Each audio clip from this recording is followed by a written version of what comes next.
આજે જે કઈ આયોજન કીધું હે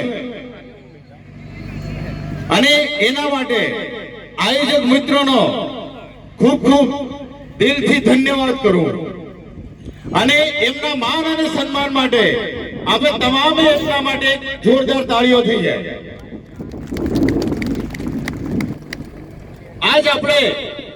રાણા પૂંજા ભીલ જન્મ જયંતિ ઉજવણા માટે ભેગા થયા અને પૂર્વ વક્તાઓએ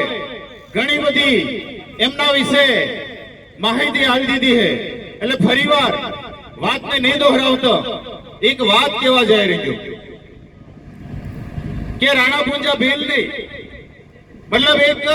મહારાણા પ્રતાપની એક સિરિયલ આવતી, એમાં જોજી વખત એક ડાયલોગ યાદ આવે છે कि महाराणा राणा पूंजा भील बोले हैं कि ये मेरा जंगल है,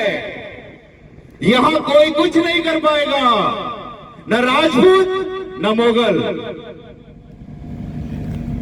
होवरियो कतराई देवहु थाई रेलो है क्या की जोई पावर हाय, कारण के आपने अलग अलग दिशाમાં નાઠા હા, अलग अलग दुकानों खुली बैठा हाँ,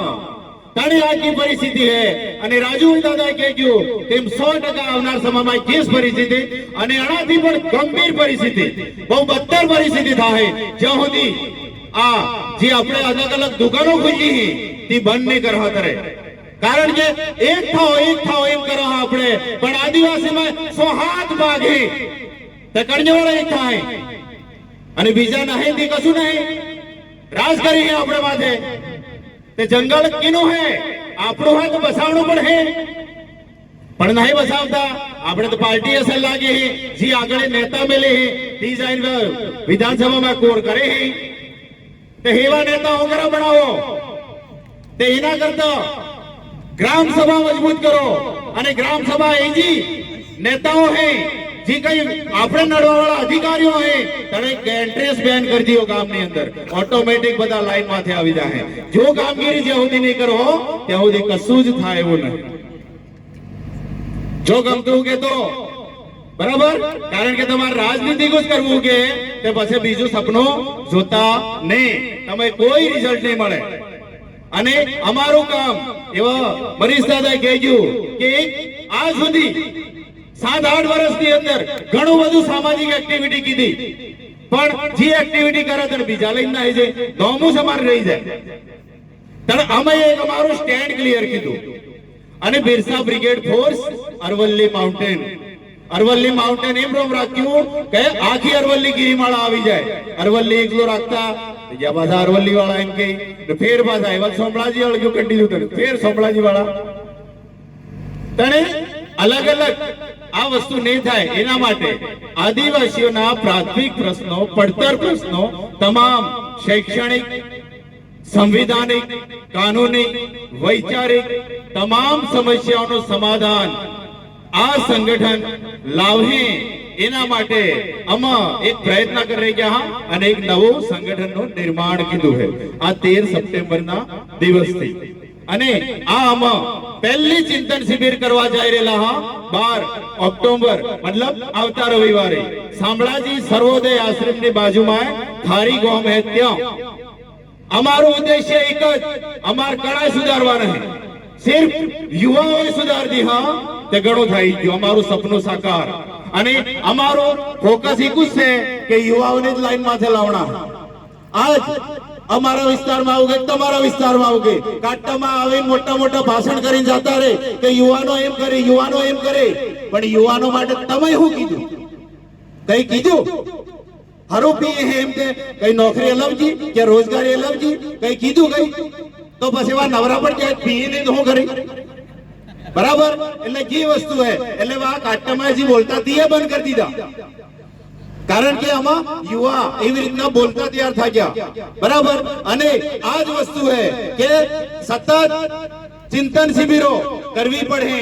તરે જ સમાજ જાગૃત થાય તરે જ્યાં નેતાઓ આપણે આ સેટા જાહે બાકી તો આપણે વેસે આવી અને લઈને જતા રહે એક વાવાઝોડું બીજું 2-3 મહિનામાં આવી રહ્યું હે સત્રી જનજાગૃતિ કીધી જનજાગૃતિ અતરો પાસો હડીને લઈને જાય ભાઈ કહેજો ચૂંટણી આવી રહી છે તૈયાર થઈ જજો બરોબર એટલા ફરતા થઈ જાહે બરાબર અને બીજી વાત કે બિરસા બ્રિગેડ ફોર્સ ના નામે દર મહિને અંબાજી થી ઉમરગામ જી મિત્રો સપોર્ટ કરે એક મહિને એક ચિંતન શિબિર મોટામાં મોટી કરવામાં આવે ઈ મો જાહેર મંચ ઉપરથી કહું બરાબર અને બીજું કે બિરસા મુંડા જન્મ જયંતિ 15 નવેમ્બર મેઘરજ તાલુકાની અંદર આયોજન અમે કરી દીધું है જે આ ચિંતન શિબિર है તે આવતે મહિને ક્યાં है એડવાન્સ માં જ કહી દેવામાં આવશે અને જી કઈ આપણે સમાજે નડી રહ્યું है આપણે યુવા પેઢી નડી રહ્યું है તે એક પણ પ્રવૃત્તિ અમારા સંગઠનના માધ્યમથી તમે જોવા મળે નહીં જેમ કે આગળ રાજુ દાદાએ કહ્યું બરાબર જે વસ્તુ નડી રહી છે તે વસ્તુ અમારા સંગઠનના માધ્યમ હેઠળ કે નોમ હેઠળ તમે જોવા મળે નહીં એટલી હું ગેરંટી આલું કારણ કે મેં એની સ્થાપના કીધી હે વિનો કરતા હરતા મોસુ બરાબર એટલે વિનો ફૂલ ડિસિપ્લિન आहे અને ડિસિપ્લિન હાથે જ કામ કરવામાં આવે અને જે કઈ નડે હે તે વસ્તુ બિલકુલ સાઈડ કરી અને કામગીરી કરવામાં આવે બરાબર વાતી ઘણી હે અને નેક્સ્ટ રવિવાર હે ત્યાં અચૂક હાજરી આવજો કારણ કે ઠેઠ વને હેડે આમાંથી આવો આમાં હાથે મેઘરજનાથી મિત્રો આવે તે તમાથી એકવાર વણી બાજુ આવો અને સોમળાજી નવો તાલુકો એવા કેવો હોય પછી આવનાર સમયમાં કેવો હોય તે જોવા આવજો બરાબર કારણ કે ફેરફાર કોણ જોડે બદલાઈ ગયો તો અમે તો ડર હે કે આનો નર્મદા જેવો તે થઈ જાય અને થવાનું છે ગેરંટી છે બરાબર એટલે આપણે ઘણી બધી પરિસ્થિતિઓ ભયંકર હે પણ આપણે જાગા નહીં ત્યાં સુધી અને જે કઈ જો મહાપુરુષો હે તણાને હું લડાઈ હતી એ લડાઈ જો ધ્યાનમાં રાખી અને સમાજ માટે જો કામગીરી કરવામાં આવે તો 100% આપણે સફળ થા બાકી સ્વાર્થિક લડાઈ લડવા તો જિંદગીમાં સફળ થવાના નહીં वो કેવું થાય પોતાનું થાય કાં તો પેટ મોટું થાય કાં તો કેર મોટું થાય બીજું કશું થાય નહીં જય જોહાર જય આદિવાસી